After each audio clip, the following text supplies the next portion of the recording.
नमस्कार बच्चों, चलिए आज देखा जाए ये क्वेश्चन जो बचा हुआ है। अभी तो बहुत क्वेश्चन है, सॉल्यूशन के पूरा क्वेश्चन हम लोग लगाया जाएगा, है ना। तो देखिए, ये जो क्वेश्चन दिया गया है इसमें थोड़ा सा डाल्टन का भी रूल लगाया गया है, ठीक है ना। तो आइए अब हम लोग देखा जाए इस क्वेश्चन में हम लोग को क्या निकालना है, क्या क्या अलग से हम लोग को जोड़ना है, ठीक है ना। अब आइए देखा जाए,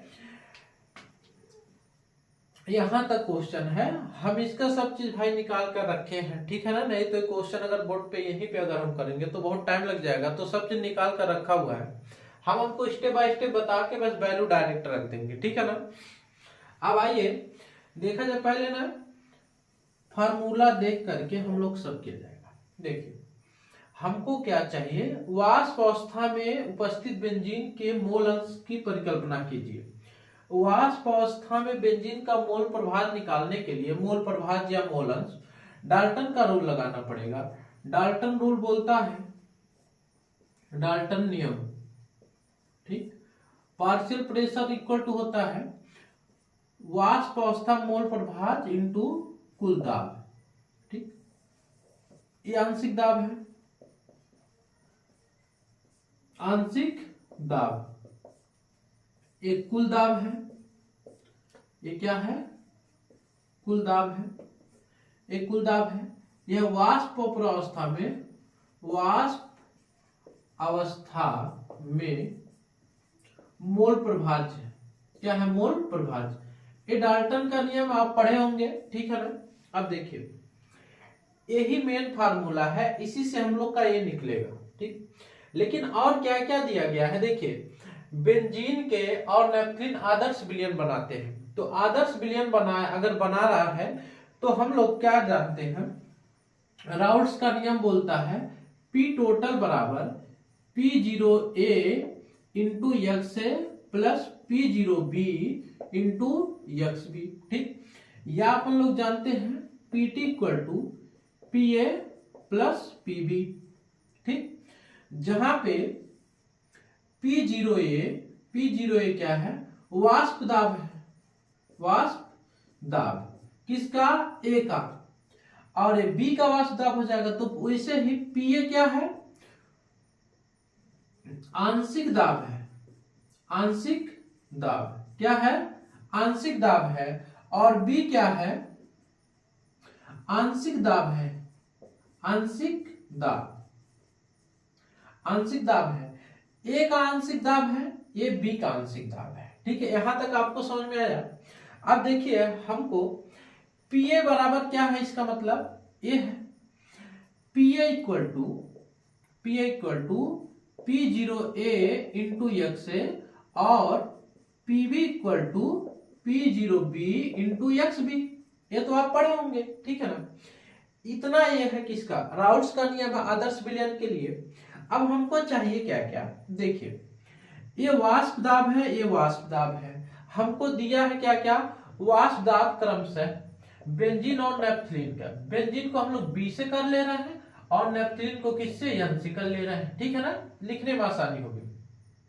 वाष्प दाब इतने और इतने दिए गए हैं, यदि इसके द्रव्यमान भी दे दिए हैं, तो आइए हम लोग ना पहले सब वैल्यू लिख लिया जाए, लिखने के बाद उधर हम लोग साफ करके किया जाएगा, ठीक। अब देखिए, हमको P0A बेंजीन का, ठीक है ना, बेंजीन का कितना दिया है, 50.71, ठीक। और नेफ्थलीन का कितना दिया है, PN कर लीजिए, P0 PN कर लीजिए। नेफ्थलीन कितना है, 32.06, ठीक।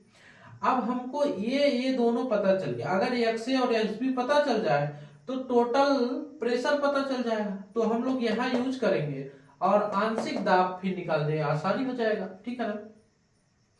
अब देखिए, हमको ये दोनों मिल गया, XA और XB कहां से लाएंगे। अब देखिए, XB बोले तो बेंजीन का हम लोग को निकालना है, तो NB अपान NN प्लस NB हो जाएगा।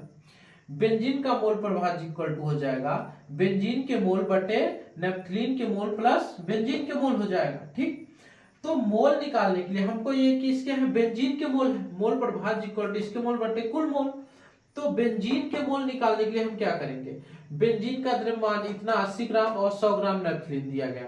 तो बेंजीन का अणुभार अगर हम लोग निकाले जाए तो देखिए C6H6 ये बेंजीन होता है, तो 12 छक 72 हो जाएगा, प्लस 6 78 हो जाएगा।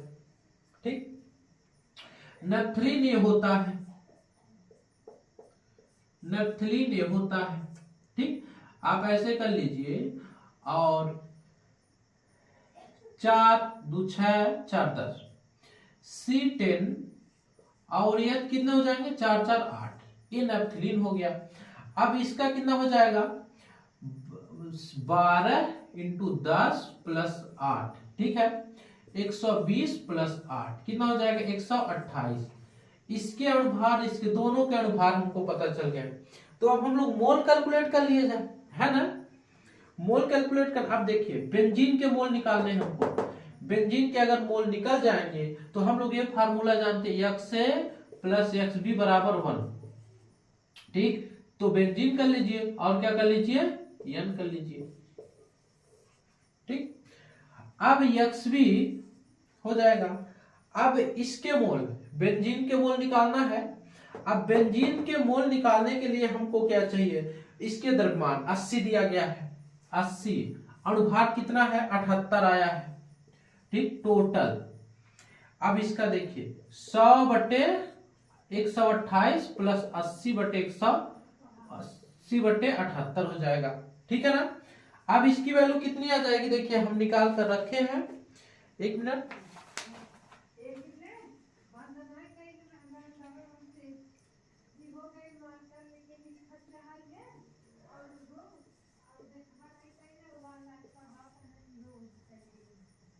.568 आएगा। ठीक है ना, 0.568 आ रहा है किसके, बेंजीन के मोल प्रभाज, बेंजीन के। ये वाला फार्मूला यूज किया जाए तो बेंजीन क्या आ गया है, 0.568 प्लस XN कर लीजिए इक्वल टू 1। तो XN इक्वल टू क्या हो जाएगा, 1 माइनस 0.568, घटाइए इतना हो जाएगा 0.568, ये 2 हो जाएगा, 3 बचेगा, 9 आएगा, 4 बचेगा। अब आ जाएगा 0.432 XN आ जाएगा। एक मिनट, दिख रहा है कि नहीं नीचे, हाँ दिख रहा है, 0.432 आ जाएगा इतना। ठीक है ना, 0.432 अगर आ गया तो देखिए ये तो हम लोग घटाए। अब देखिए हम लोग को क्या क्या मिल गया है, PA मिल गया, PB मिल गया, XA मिल गया, XB मिल गया। अब इसको ना PN कर लीजिए, तो नेपथलीन के लिए यूज कर रहे हैं, ठीक है ना, और इसको B कर दीजिए बेंजीन के लिए, आसान हो जाएगा। B टोटल बोले तो ये एक बार B कर दीजिए, एक बार N। ठीक, अब वैसे इसमें भी कर लिया जाएगा, लेकिन आप बस जानिए ये पूरा राउल्ट्स लॉ हो गया। अब हमको मोल प्रभाज पता है, सबके मोल प्रभाज, तो हम लोग क्या निकाल सकते हैं, टोटल दाब निकाल सकते हैं कि नहीं। एक क्वेश्चन लंबा था लेकिन आया हुआ है कितने में, एनसीईआरटी 2 एनसीईआरटी का क्वेश्चन है। ठीक है ना। अब देखिए ये टोटल क्वेश्चन, टोटल प्रेशर हम लोग कैसे निकालेंगे, इसके मोल प्रभाज यहाँ रख दिया जाए, इसके दाब यहाँ, इसके दाब यहाँ, निकल जाएगा। ठीक है ना। तो हम लोग अब इसको मिटा दिया जाए, हमको चाहिए क्या, वाष्प अवस्था में बेंजीन का मोल प्रभाज चाहिए। ठीक है ना। तो आइए इसको साफ कर दिया जाए और यहीं पे हम लोग अब लिखा जाएगा।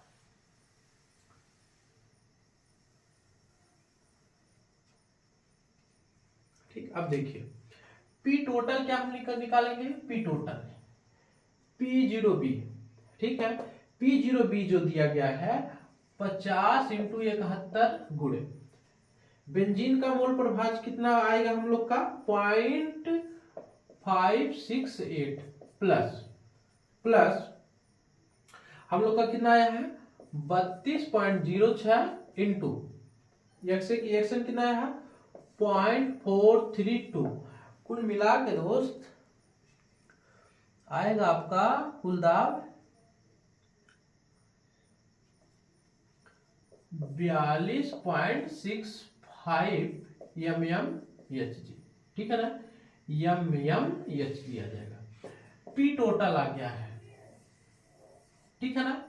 अब P टोटल आ गया है, तो अब हमको वाष्प अवस्था में मोल प्रभाज बेंजीन का पूछा था। अब ये डाल्टन का नियम न बोलता आंशिक दाब इक्वल टू होता वाष्प अवस्था में मोल प्रभाज गुणे कुल दाब। तो वह आंशिक दाब बेंजीन का हमको पता है ना। बेंजीन का आंशिक दाब हमको यहां से निकाल सकते हैं, या तो यही बेंजीन का जो आंशिक दाब है ना पीबी, ये पूरा रख दिया जाए यहाँ पे इसके बराबर। ठीक, तो अब आइए हम लोग यूज किए, नीचे वाला हम मिटा रहे हैं, इसका कोई काम नहीं है। ये लंबा क्वेश्चन था लेकिन आसान था फिलहाल, ठीक है ना, इसीलिए अब देखिए ये अगर मान लीजिए हम लोग बेंजीन के लिए फार्मूला यूज करें तो बी कर देंगे। ठीक, अब देखिए Pb इक्वल टू क्या, Pb प्लस Pn है। अब इस Pn ये Pb कर दीजिए, मान लीजिए ये Pn हो जाए n। अब Pb equal to P0b into XB हो जाएगा। तो Pb की जगह पे हम ये लिख सकते हैं कि नहीं, ये लिख सकते हैं ना। तो P0b into XB equal to XB into PT। लेकिन ये क्या है, बेंजीन का मोल प्रभाज है, बेंजीन का मोल प्रभाज है, ये वाष्प प्रावस्था में मोल प्रभाज, वाष्प प्रावस्था में मोल प्रभाज है। ये बेंजीन का मोल प्रभाज कितना आया था हम लोग का, P0b दिया गया है हम लोग को 5071 गुणे XB कितना आया था 0.56, बेंजीन का मतलब 0.568 अपान कुल दाब कितना आया है 42.65 इक्वल टू XB। एक इसका है बेंजीन का मोल प्रभाज, बेंजीन का मोल प्रभाज वाष्प प्रावस्था में, वाष्प अवस्था में या प्रावस्था में, वाष्प अवस्था में, ठीक है ना। तो एक कुल कितना आ जाएगा XB बराबर, XB बराबर आंसर पूरा आएगा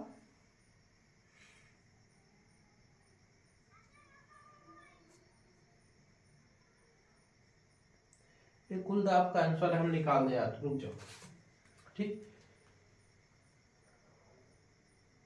हम लोग कर लिया जा रहा है 50.71 इंटू 0.0568।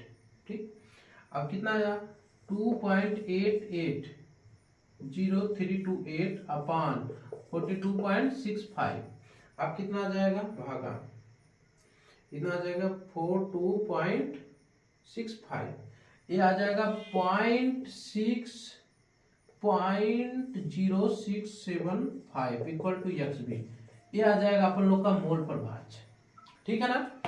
ये पूरा क्वेश्चन था, थोड़ा सा लंबा था, जगह कम थी, लेकिन आपको समझ में आया होगा। ठीक है, आप एक बार रिपीट करके देख लीजिएगा, पूरा आपको समझ में आ जाएगा। ठीक, अब आ जाइए ना हम लोग अगले क्वेश्चन पे चला जाए।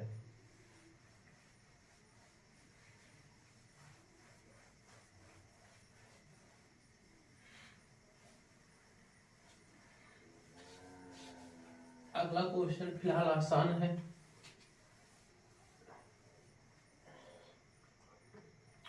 दो द्रव A तथा B के वाष्प दाब क्रम से 80 mmHg तथा 60 mmHg है। A के 3 मोल, B के 2 मोल मिलान पर प्राप्त विलयन का कुल वाष्प दाब ज्ञात कीजिए।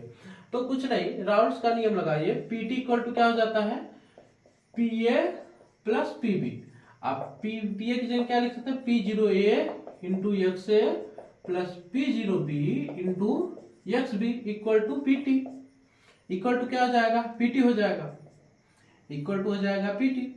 अब PT इक्वल टू हम लोग क्या लिख सकते हैं, अब हमको सब चीज दिया है। देखो वाष्प दाब क्रम से 80 और 60 mmHg है।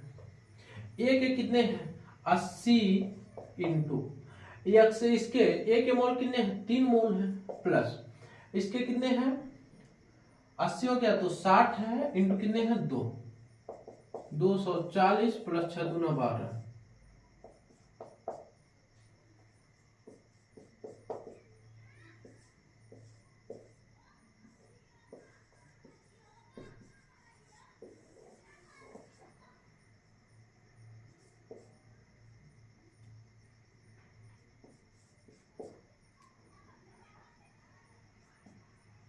ठीक है ना, इतना आ जाएगा। अब आइए ना, लास्ट क्वेश्चन पिछले टॉपिक का बच गया था, इतना हो जाएगा। अब देखिए हेनरी लॉ पे दिया है, दिया 298 किलोग्राम मेथेन और बेंजीन पर मोललता का हेनरी स्थिरांक KH दिया है आपको, KH इक्वल टू 4.27 इंटू 10⁵ दे दिया है mmHg, तथा इतने दाब पर मेथेन P दे दिया है आपको 760 mmHg दे दिया है, 760 mmHg। बेंजीन में विलेयता ज्ञात कीजिए, बोला है यक्स ज्ञात कीजिए, Xg गैस की विलेयता क्या हो जाएगी, तो P इक्वल टू क्या होता है, KH इंटू Xg होता है। P इक्वल टू 760 mmHg कर दीजिए, अपान कर लीजिए 4.27 इंटू 10⁵ Xg।